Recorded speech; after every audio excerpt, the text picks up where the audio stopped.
Seorang gamer dijebloskan ke dalam penjara dengan tuduhan kasus pemerkosaan dan pembunuhan. Bagaimana itu bisa terjadi?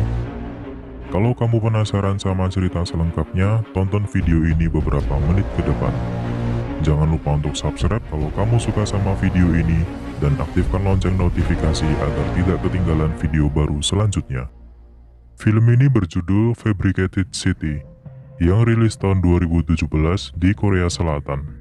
Aktor utama di film ini bernama Kwon Hyo, mantan atlet taekwondo yang kini menjadi pengangguran. Dia menghabiskan waktunya sehari-hari dengan bermain game bersama teman-temannya. Suatu malam, Kwon Hyo yang sedang bermain di sebuah game center menemukan sebuah ponsel di meja sebelahnya. Tak lama kemudian muncul panggilan dari ponsel tersebut. Ternyata itu adalah pemilik ponsel yang tanpa sengaja meninggalkan ponselnya dan meminta untuk mengantarkannya ke suatu hotel. Karena dijanjikan imbalan, maka dia menyetujuinya. Dan sesampainya di kamar hotel, ternyata si pemilik kamar sedang mandi.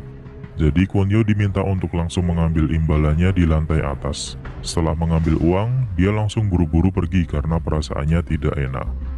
Dan berawal dari situ, keseruan film ini pun dimulai. Keesokan paginya, saat dia terbangun, tiba-tiba datang polisi yang langsung menyergapnya.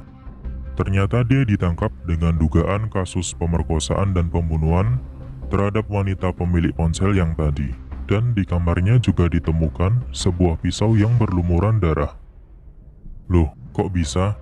Apakah dia sedang difitnah atau apa yang sebenarnya terjadi? Simak video ini sampai akhir agar kamu tidak penasaran. Akhirnya dia mendapatkan hukuman penjara seumur hidup atas kasus tersebut. Pengacaranya yang bernama Min Cheon tidak bisa berbuat banyak karena bukti sidik jari dan hasil tes DNA yang tidak terbantahkan. Di dalam penjara, dia sering mendapatkan perlakuan kasar dan tidak adil dari penghuni di sana, termasuk dari Deokso, orang yang paling ditakuti di penjara tersebut. Dipukuli, dilecehkan, sudah menjadi makanannya sehari-hari.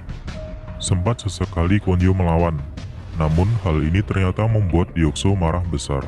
Bahkan yang paling parah adalah Deokso pernah memberi hukuman dengan menyuruh anak buahnya untuk menyodomi Kwon Hyo. Jelas hal ini membuatnya sangat stres. Sampai suatu ketika, ibunya datang ke penjara bersama Min Cheon untuk menginfokan bahwa si ibu menemukan bukti yang bisa membebaskannya. Di sini semangat Kwon Hyo kembali lagi. Dia merasa hanya perlu bertahan di penjara tersebut sampai ibunya kembali membawa kabar baik. Namun tak lama kemudian, Min Cheon datang kembali seorang diri dan menginfokan bahwa ibu Kwon Hyo sudah meninggal bunuh diri karena terlalu stres memperjuangkan kebebasan anaknya. Namun di sini Kwon Hyo tidak percaya begitu saja. Dia merasa ada yang tidak beres di luar sana. Dia yang merasa emosi lalu berusaha kabur dari penjara. Dia dengan sengaja menusukkan pisau ke perutnya agar dibawa ke rumah sakit. Dan di perjalanan, dia melawan petugas sampai akhirnya dia menang dan bisa meloloskan diri. Setelah sukses kabur dari penjara, dia menemui Min Cheon pengacaranya untuk meminta pertolongan. Namun Min Cheon tidak bisa banyak membantu karena tidak mempunyai bukti yang cukup. Dari pertemuan tersebut, Kwon Hyo tidak mendapatkan apa-apa, kecuali kalung peninggalan ibunya yang disimpan oleh Min Cheon. Akhirnya, dia memutuskan untuk meminta pertolongan kepada temannya sesama gamer, yang bernama Yowol. Dan untunglah di sini Yowol adalah seorang hacker profesional, dan tentunya akan bisa banyak berkontribusi menuntaskan kasus pembunuhan yang menimpa dirinya. Dan yang bikin aku salut di sini adalah, tidak hanya Yowol yang terlibat, bahkan banyak temannya yang lain juga ingin membantu dirinya. Investigasi pun dimulai dengan mengecek rekaman CCTV di TKP pembunuhan yang didapatkan oleh Yowol. Di sini ditemukan sesuatu yang janggal, yaitu rekaman CCTV tersebut seperti sudah dimanipulasi dan tampak sebuah truk putih besar yang mencurigakan di lokasi sekitar TKP. Dengan kemampuan Yowol sebagai hacker yang mumpuni, bukan hal sulit untuk melacak keberadaan truk tersebut. Dan tanpa banyak membuang waktu, Kwon Hyo serta temannya langsung mendatangi tempat truk itu berada, yang ternyata adalah sebuah tempat rongsokan mobil. Saat sedang mengawasi lokasi sekitar, benar saja mereka menemukan truk yang dicari, dan tampak dua orang yang mencurigakan meninggalkan tempat tersebut dengan sebuah mobil, lalu diikuti oleh Kwon Yo. Mobil tersebut masuk ke dalam suatu rumah mewah, dan dua orang tadi datang mengambil peti yang ada di rumah tersebut lalu pergi.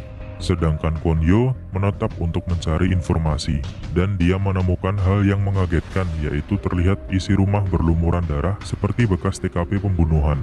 Dan terdapat beberapa orang yang membersihkan tempat tersebut agar seolah tak pernah terjadi apa-apa di situ. Adegan kembali ke tempat rongsokan mobil, memperlihatkan dua orang yang tadi sudah kembali dan memindahkan sebuah peti ke dalam truk putih yang tadi sempat dicurigai. Lalu truk itu pergi, diikuti oleh teman Kwon Yo. Ternyata, peti tersebut dibawa ke sebuah gedung apartemen. Di sini peran kembali dimainkan oleh Kwon Yo. Dengan bantuan dari Yowol, dia bisa mendapatkan akses menyelinap ke apartemen tersebut dan menemukan kamar di mana peti tadi diletakkan. Dia yang penasaran dengan isi peti tersebut, langsung membukanya, dan ternyata berisi sesosok mayat.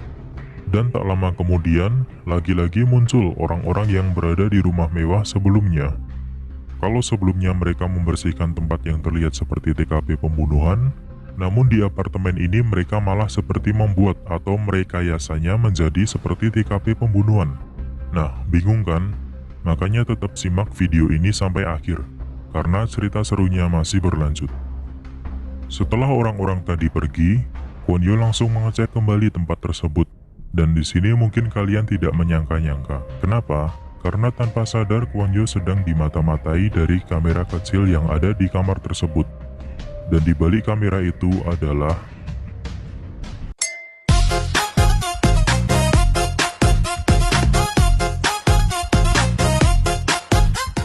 Sorry, bercanda. Jadi di balik kamera tadi adalah si pengacara Min Seon. Oke, di sini aku akan jelasin singkat dari yang sudah aku ceritakan tadi. Jadi, beberapa orang tadi itu sedang melakukan rekayasa TKP pembunuhan. Dari yang aslinya di rumah mewah, lalu diubah seolah-olah pembunuhan itu terjadi di apartemen.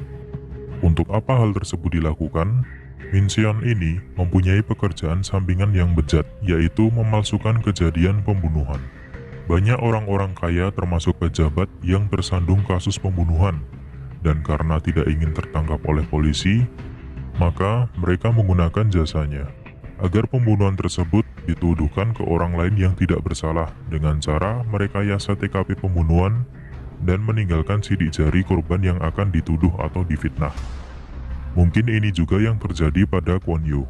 Selain itu, kita tahu di sini Min Seon adalah dalang di balik ulah tersebut. Namun Kwon Yo dan teman-temannya belum tahu atau belum menyadarinya. Kwon Yo yang kesal dengan rekayasa pembunuhan tersebut langsung memberikan pelajaran dengan menghancurkan tempat rekayasa TKP dan tidak berhenti sampai di situ, bahkan dia juga meneror anak buah dari Min Seon. Ini keren sih menurutku, karena teman-temannya bisa menciptakan alat-alat perusak tersebut. Min Seon yang kesal karena telah diusik oleh Kwon Yo, menyewa orang untuk menghabisi Kwon Yo, dan orang yang dipilih di sini adalah Deok-so, tahanan paling ditakuti di penjara tadi. Kwon Yo diculik, disiksa, dan akan dibunuh di suatu gedung tua. Untung saja Yowol menelpon polisi untuk menggerebek tempat tersebut, dan di sini Kwon Yo bisa kabur. Loh, kenapa kok kabur? Kan udah diselamatin polisi. Ingat ya, statusnya saat ini masih buron, dan jelas tidak ada tempat yang aman untuknya di luar sana. Di sini Yowol merasa curiga, kenapa bisa ada orang yang mengetahui posisi Kwon Yo dan melakukan kejahatan kepadanya. Lalu setelah dicek menggunakan alat detektor, tertujulah kepada sebuah kalung yang ternyata sudah dipasangi GPS. Yap, itu adalah kalung yang telah diberikan oleh Min Seon tadi. Mengetahui hal tersebut, akhirnya Min Seon dicurigai. Kwon Yo dan teman-temannya melakukan pelacakan terhadap bangunan tempat si pengacara itu biasa bekerja. Dan tanpa sengaja ditemukan hal yang mencengangkan, yaitu tampak di dalam bangunan terdapat sebuah berangkas besar yang diduga menyimpan banyak data-data, karena terlihat juga banyak kabel besar yang menjulur di bawahnya. Akhirnya Kwon Yo memutuskan untuk mendatangi bangunan tersebut untuk memberikan pelajaran kepada Min Seon. Di sini aku puas banget karena dia bisa menghajar si bejat ini habis-habisan. Dan saat berada di dalam berangkas besar tadi, terdapat monitor touchscreen yang sangat besar. berisikan data-data kasus pembunuhan yang sudah dipalsukan. Tidak terkecuali kasus pembunuhan yang menimpa Kwon Yo. Terbongkarlah dalang dibalik penderitaannya selama ini. Saat sudah menancapkan flash disk dan akan mengopi data-data tersebut, dia mendapatkan telepon dari teman-temannya yang sedang disandra oleh Deokso dan diancam akan dibunuh. Sedangkan proses mengopi data tersebut membutuhkan waktu karena memiliki ukuran yang sangat besar. Dan akhirnya dia memutuskan untuk menyelamatkan teman-temannya daripada dia bebas dari kasusnya, namun teman-temannya celaka.